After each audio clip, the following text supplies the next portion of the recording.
MBA experts wish every applicant knew. So, what's new this year? Over the next few minutes, we'll be diving into 10 crucial insights that could reshape your approach to MBA admissions. From challenging the myth of the perfect candidate to understanding the complex nature of diversity in admissions, we'll cover a range of topics that many applicants often overlook or misunderstand. So, whether you are just starting to consider an MBA or you are in the midst of your applications, these insights will really help you navigate the process more effectively. Hello, everyone. I am Shruti, MBA Admission Consultant at GoalISB, and today we'll explore surprising factors like how your social media presence is evaluated, the intricacies of yield protection, I hope you've heard of it, and why your extracurriculars reveal more about you than you might think. So, these are some things that we'll be discussing today. By the end of this presentation, you will have a more nuanced understanding of the MBA admissions process for 2024, equipping you with the knowledge to put your best foot forward in your applications. And as always, please do let us know where you're joining us from. We'd be happy to also understand where you are on your MBA admissions journey. Feel free to share your questions regarding the admissions process or any other queries that you might have about MBA admissions here in the comments box, and I'll be happy to address them. So let's begin with our first insight, why being the perfect candidate might actually hurt your chance.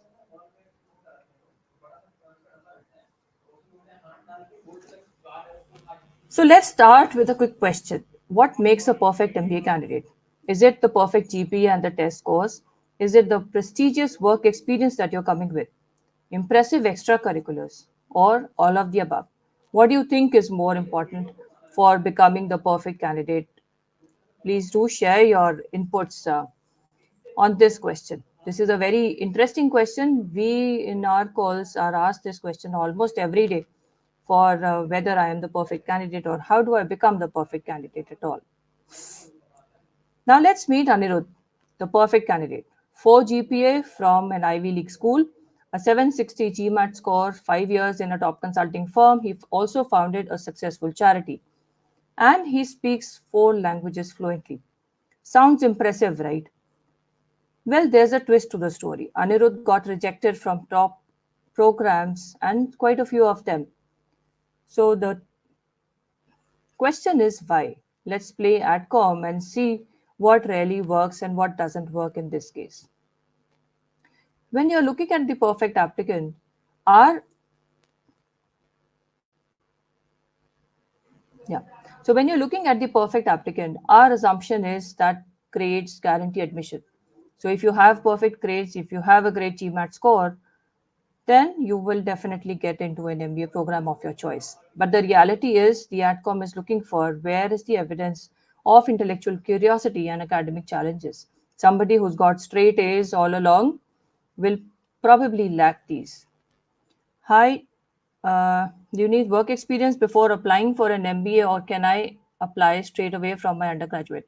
So you can apply for a master's program straight away after your undergraduate education.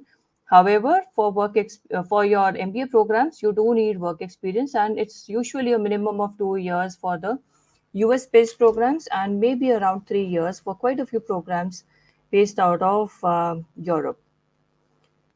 Right. So coming back to our discussion about the perfect candidate, there's another myth that we have is that, if you're working with a top organization, if you're working with a global MNC or prestigious top titles, these will mean a lot for your applications. Yes, they might, but we do need to see signs of leadership and innovation as well. Coming to the extracurriculars, more activities mean a stronger candidate. So let me get as many extracurriculars as possible on my resume. Not really. The admissions team might just be looking for the depth of impact, not a very long list for that matter. Finally, it is your personal story that matters. A polished narrative is the best to go with. You have to see that your narrative shows your authenticity and your vulnerability as an applicant, as a professional. So, these are some things which are important when you are actually looking at how your profile is. It's not always the perfect or the so very perfect application or the applicant that we feel might be. Now, meet Nitin. He is good in academics, not very perfect. He has an unconventional work experience, fewer but deeply impactful extracurriculars, and a compelling personal growth story. So, did he get into his target programs? Yes, surprisingly, he did. So, the takeaways here are one, authenticity trumps perfection. Quality of experiences will always outweigh quantity. Schools are looking at building diverse classes. They are not looking at collections of perfect individuals. So, if you're not perfect, it's absolutely fine. Your unique journey and your perspectives will matter in the application. Make sure that you are really putting it across in the most introspective manner. Remember, in the world of MBA admissions, being interestingly imperfect is far better than being boringly perfect.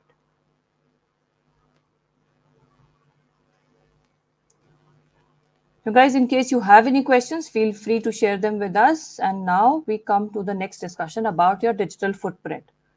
This is, in a way, the hidden admissions essay that you have.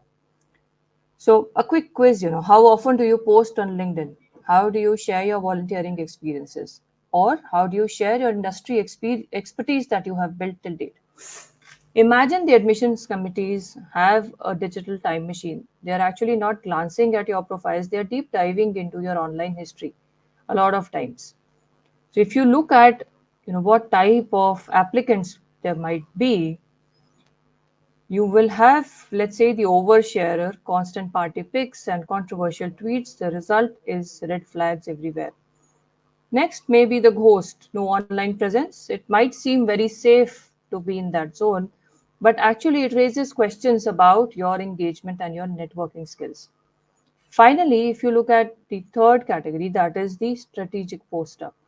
Now, this is one person who thoughtfully posts industry insights, professional engagements, and this applicant's digital presence is actually a strong asset for his application. So committees they would look beyond the obvious. They will be checking you for the consistency of your application and the online behavior that you have. They are noticing your leadership in your online communities that you are a part of, your engagement with the school specific content, and how you demonstrate your core values in your intentions. Nishesh. Yes, Nishesh, a lot of applications, in fact, will be asking for your LinkedIn profile. So when they are looking at your LinkedIn profile, you need to go beyond just whether it looks nice or whether it, does portray your resume well. You have to look into what is it that you are posting there. Are you posting regularly? If you are claiming a certain expertise in any industry, does your LinkedIn also speak of that or not? So try and build your profiles while you still have time on time to submit your applications. It's a good time to also look into your digital presence very deeply. In fact, Indian applications have also now started taking up the LinkedIn profile. Right. So, where's the opportunity for you? Now, this is an opportunity for you to use the social media proactively, showcase your projects, demonstrate thought leadership. If there are any, specific assignments that you're working on, or some research papers that you have read or published or found interesting, you need to uh, publish them well. You need to be able to talk about them. This is actually an opportunity for you to enhance your application and stand out positive. Okay, now coming to the next thing that we have to discuss today. Who here has heard of yield protection? Have you ever observed or thought of this particular term? Yield protection is very important for you to know about, and in a very specific scenario, especially. Let's say you are a top candidate applying to your safety school. We all build a list of schools which will have a few safety schools. And in that case, your stats are well above the average of that particular school. You're confident that you'll get into this school, that is why you are applying there, and that's about it. But then what happens? You probably get waitlisted or even rejected at that school. So what happened over there? This is the yield protection. Schools want to admit students who are likely to enroll. So What do you mean by the yield? Yield means admitted students to the enrolled students percentage. So this is a very important number for the schools. If you look too good on paper, they might think that you're using them as a backup. As a result, they might just waitlist you or reject you to protect their yield stats. Who is at risk because of this particular factor? Candidates who are overqualified and candidates who are applying to the schools which are ranked significantly lower than what their profile suggests. Why do the schools do this? They do have to maintain the high yield rates. The number of people who are admitted versus the number of people who enroll needs to be a very fair number for them. And they don't want to waste admission spots on students who are unlikely to attend the program. So if you are someone who is planning your schools and planning your applications and looking at safe schools, at that point in time you need to actually look deeper into how you are preparing that application. How do you navigate this? You need to show genuine interest in these schools, attend the information sessions, campus visits, and engage with the students and the alumni.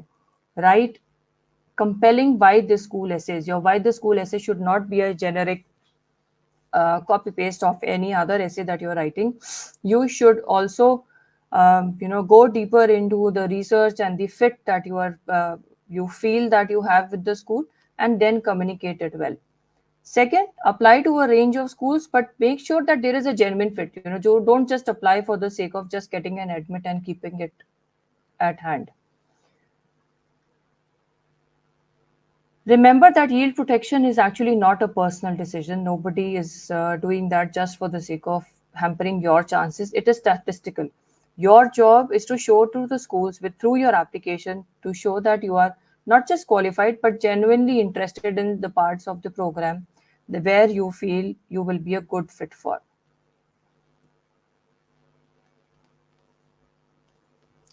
Okay, now let's come to the timing of your MBA application for 2024.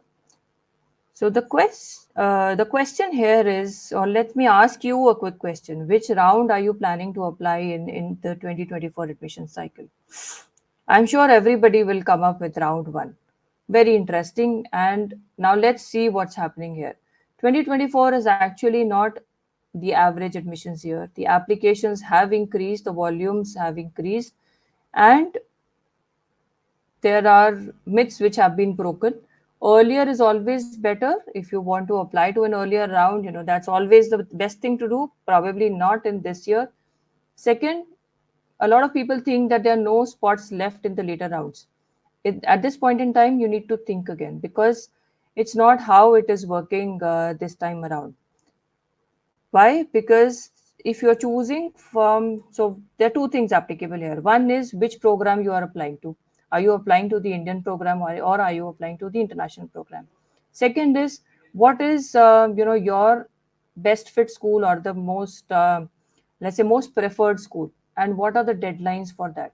So let's pick on the round one. If it is a great round for international students who are very keen and who are very clear that they want to apply to an international program, because they get a lot of time for processing their visa, and they they are able to plan the whole navigate the whole transition very amply in time.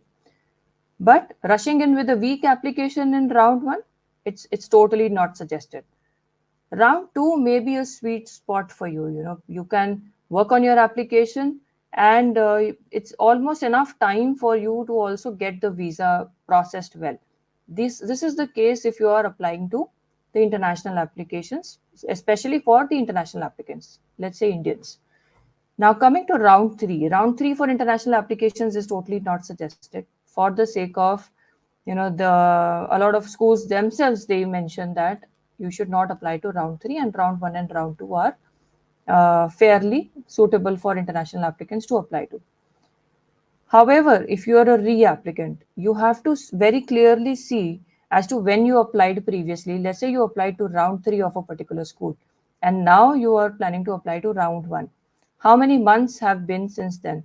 And how have, what are the improvements that you have to highlight? So if you have concrete improvements that you can highlight in this particular period, then go ahead with round one. Otherwise, it is better to look at round two applications rather than stick to round one. So round one is always the best round to apply to? Probably not. Now let's look at another case of the Indian applicants who are considering the Indian B schools. These are the Indian one-year MBA programs. In this case, the Indian schools have very strict withdrawal deadlines to prevent overbooking, especially this year. Now, this adds another layer to your strategy. You have to pay very close attention to the withdrawal deadlines. When choosing between round one and round two, you might actually have to, just because the results have not been declared for your target school and you're applying to all schools in round one, you might have to give up on a few options just for the hope of getting the other one without any clear intimation from them. So be prepared to make tough choices. You might need to withdraw from one school before hearing back from another. Or you can break it up into two rounds, apply to the top choice in round one, and then take the other applications to round two. So choose your rounds very carefully this time. Don't just look at the deadlines, also look at the decisions and the communication of the decisions and the withdrawal deadlines as well to plan your applications carefully. Other external factors which are going to be applicable for you for your MBA admissions for 2024 will be, things like economy and industry trends. Which industries are coming up? There are some industries which are absolutely not, picking up this year. So this will also impact application volumes along with the status of the economy across the world. So at the end of the day, balancing your application quality with timing is the most important thing. Make sure that you have a very strong application if you're putting it up in round one. Otherwise, a polished round two application will definitely trump over a rushed round one application. So just don't go in for the round. Please do look at your preparation with respect to the round that you are applying to. And this is a very interesting topic, diversity. Let's talk about diversity in MBA admissions. This is no longer just about ticking boxes, but it's far more nuanced than that. And diversity is not only the traditional diversity that we know, we know traditionally that diversity includes nationality, gender, ethnicity, or your socioeconomic background. But that's just the surface of things. Now things have become much more detailed and deeper than this definition of diversity. Schools are looking at professional diversity as well. So it's not just about where you are from, but where you've been career wise as well. Industry experience, functional roles, entrepreneurial ventures, military service, all of these add unique flavors to the class and also come up as diversity.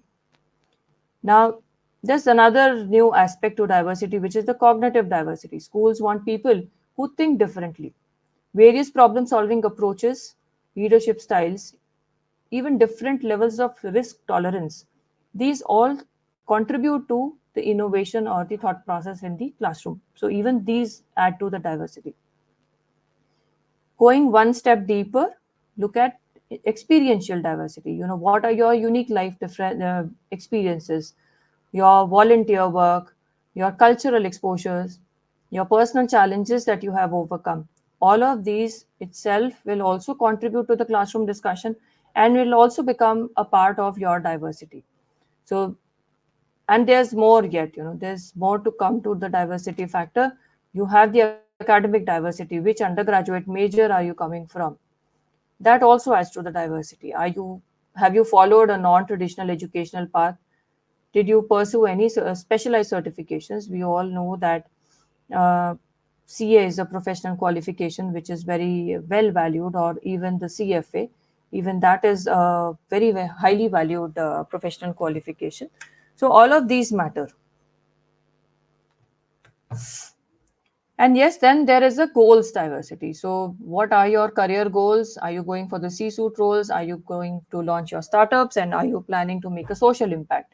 These are just some examples. Your goals might also, make you a part of a diverse class, just from the point of view of what are you aspiring to do post MBA. Even your skills add to diversity, technical skills, soft skills, language abilities, even your artistic talents. These all contribute to the rich learning diversity. So there are so many aspects to diversity. When A lot of times we are asked the question that, okay, how do I fit in as a GEM applicant, or does my diversity add up to the pool? Yes, your diversity adds up to the pool. And if you're a GEM applicant, look for other aspects of where and how you can add to the school diversity. So, what does this mean for you as an applicant? First, you must look into introspecting very well and highlight what makes you unique. Show that how you'll contribute to the classroom diversity. Demonstrate your openness to the diverse perspectives. In fact, you can take a moment to scan the QR code on this slide. This will take you to the diversity profile self assessment. You might be surprised at what unique aspects of diversity you bring to the table. And we'll be happy to share the report with you on email, so feel free to do that. A very well known topic, but again, so many aspects to the recommendation letters as well. Let's talk about recommendation letters, which are a very crucial part of your MBA application. What's really important about the recommendation letters? Specificity is something that is very important. Generic praise is very nice, but it doesn't tell much about you. It is best to have concrete examples of your performance and impact. Let's say a recommender who says, "Sia increased our team's productivity by 30%, implementing a new project management system," is far more informative and tells us far more about Sia than someone who just says that Sia is a great team player. Plus, at the same time, the school does read between the lines. Lukewarm praise or vague comments can be red flags. If your recommender says that you met expectations, they might actually hear that you didn't exceed them. So, the way your letters are worded, and how deeply you have connected with your recommenders for the recommendation letters is also going to be a very important aspect. So, the question here comes about who should write these letters. It's not about titles. The CEO who barely knows you isn't as valuable as your direct supervisor. Your direct supervisor can actually go into the numbers and give the impact of your work in very measurable ways, whereas the CEO would not have that much visibility of your work. So the schools would really want to hear from someone who knows your work very closely. So choose your recommenders very carefully and be consistent. Consistency matters. If your application says that you're a visionary leader and your recommender doesn't want to mention it, that means there is a disconnect. And this disconnect will be noticed. So this is something very important when you're choosing your recommenders, and also discussing with them as to what your aspirations are and why you are taking up the MBA program, as to making a strong case for you for the MBA admissions process. Lastly, these recommendations are actually adding a new dimension to your application. So, don't hand over the resume and ask them to repeat what's there in the resume. That will not add a lot of more insights. A strong, genuine recommendation can actually be the factor that really, puts things in your favor for an MBA admissions process as well. And a weak letter of recommendation at that point in time can actually hamper your chances in spite of very strong essays and everything. Now let's talk about extracurriculars.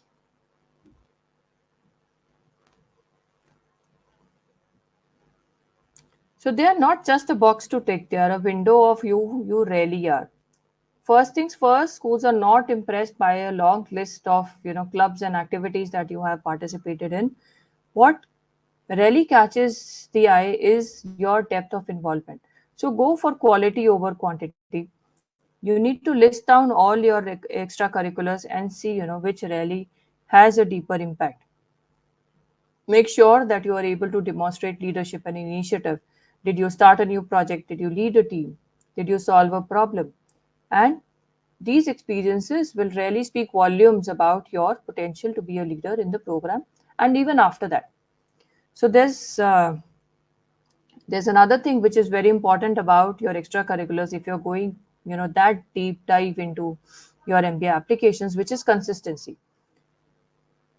participating in things and coming and getting, going in and getting out of things is easy. Being consistent is difficult. So it shows your long term commitments. It shows that you can stick with something even when it is challenging, even when you have work commitments, you still stick to your extracurricular engagements. So it's not only about your the duration of your interaction with your extracurriculars. Also look into the growth that you have seen. How have your responsibilities evolved? Let's say you have been a member of an NGO and you have been contributing to that over the last 5 years. How has your role evolved over the period? Now have you started going towards mentoring new joinees? There can be n number of things. Have you taken on more challenging roles?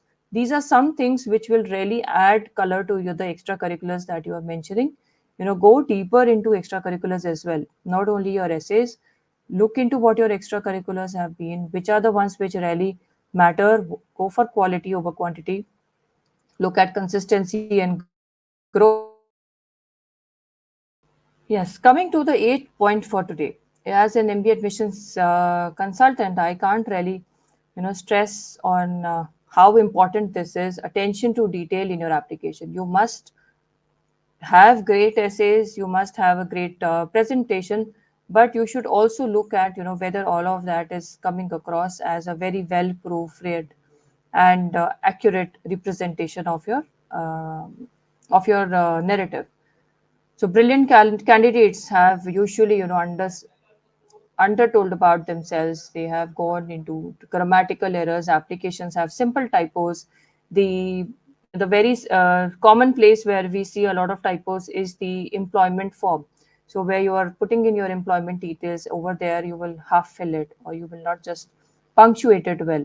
So don't just rely on spell check. Read your application out loud or backwards, or you should have someone else review it. Take a printout and then read every word very properly.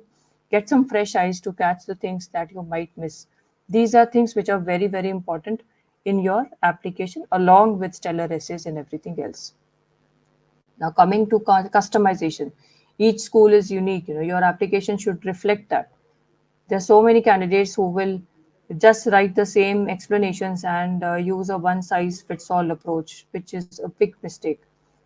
When you're writing your essays, make sure that you've done the research, the specific research of that particular school, and your essays are tailored to that particular school. So it shows that you've really done your homework and you're genuinely interested in what the program is all about. Another thing which is usually overlooked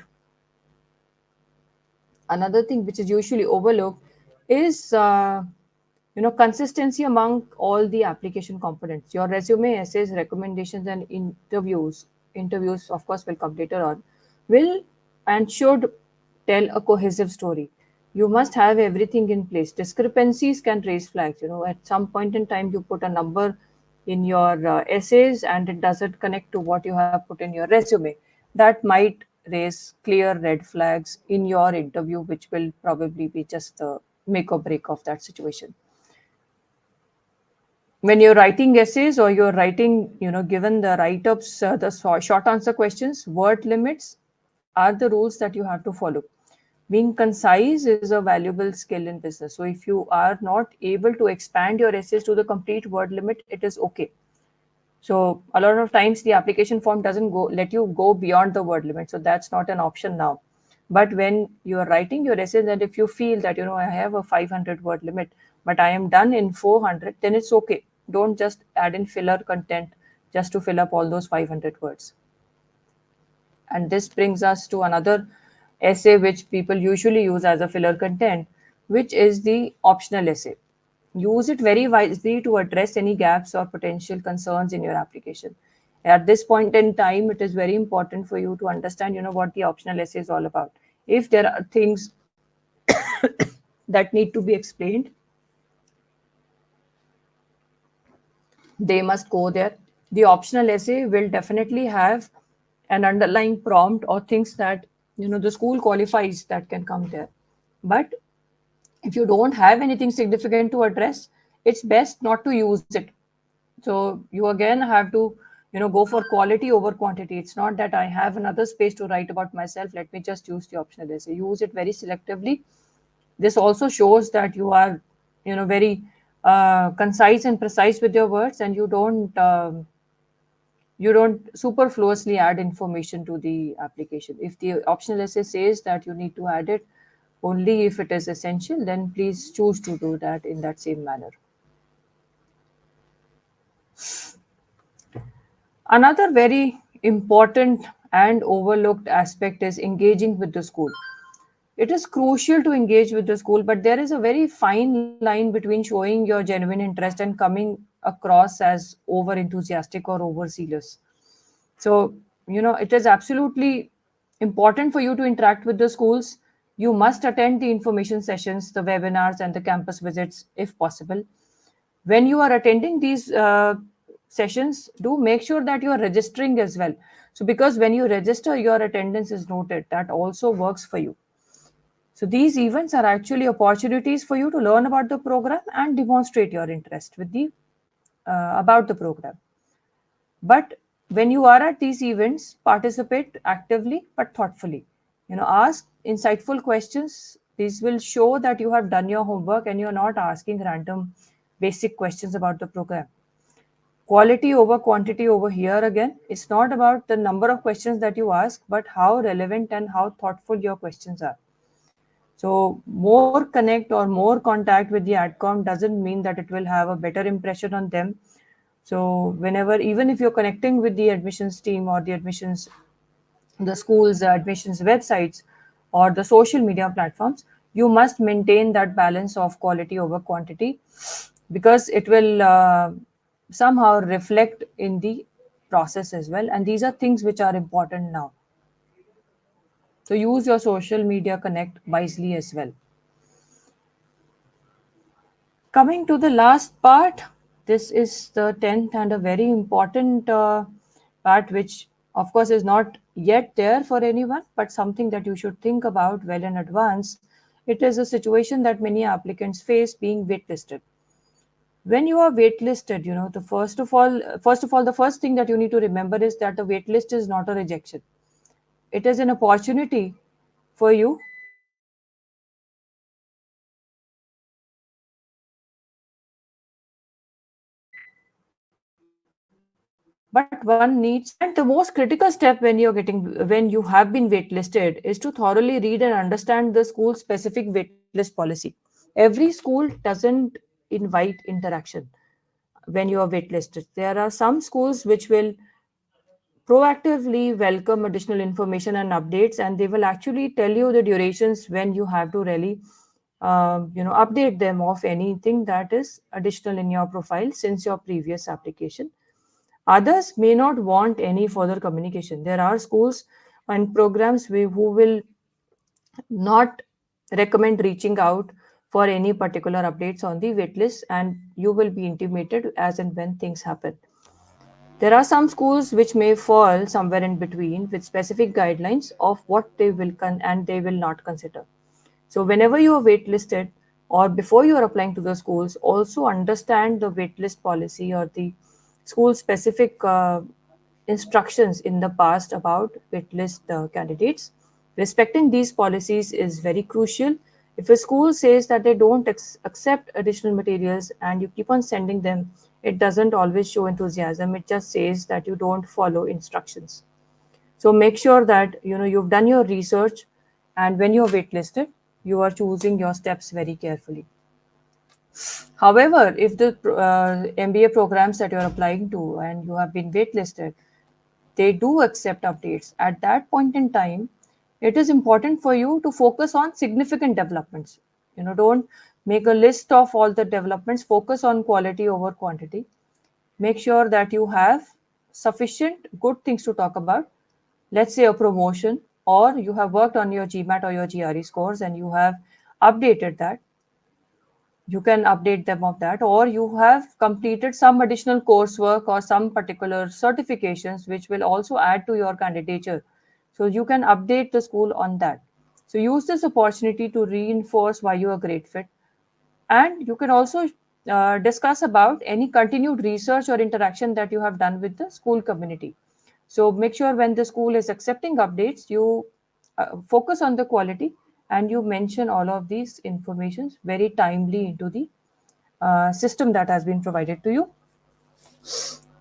In the case of schools not accepting any updates, you must resist the urge to send any materials. Don't just keep on pinging them about updates or send additional materials just to uh, let them know that you are still interested.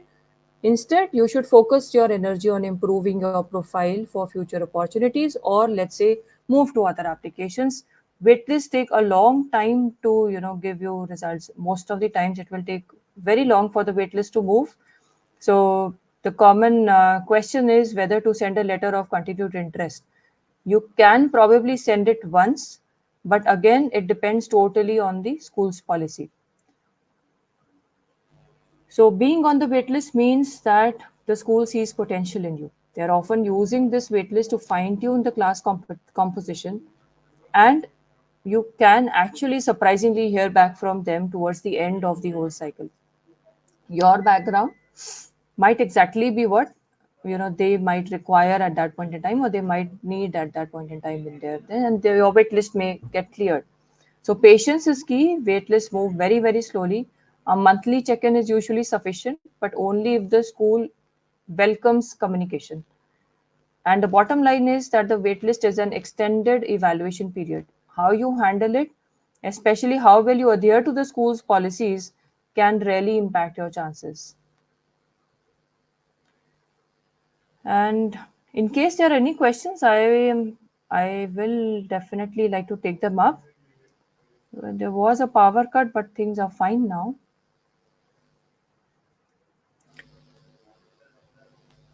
Okay. Uh, so this brings us to the end of the 10 points that I had to discuss with you. These are things that are very different this year. These are movements which are happening within the whole spectrum of MBA admissions, and you need to plan yourselves very carefully. Thank you all for watching. These are in case you have any questions, feel free to share them with me right now. I can answer them, or you can always reach out to us later on the website or on the email address. We offer free profile evaluations as well as 15 minutes consultations for any questions that you might have regarding the MBA admissions process for 2024. So log on to our website and register for the same anytime you feel that there's something that you need to address. You can also connect with us on WhatsApp, and that's also pretty sufficient for quite a lot of queries.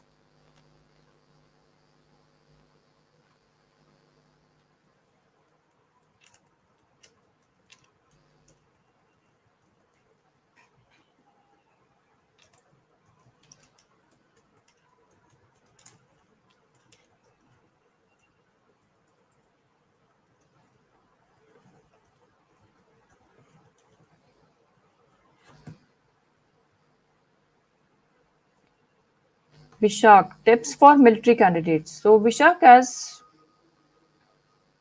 in case you would like to share something more on your profile, can you, share your, let's say, your, I can definitely put in some tips, but what exactly are you looking for in terms of the profile or in terms of the of presenting? Can you elaborate on your question, please?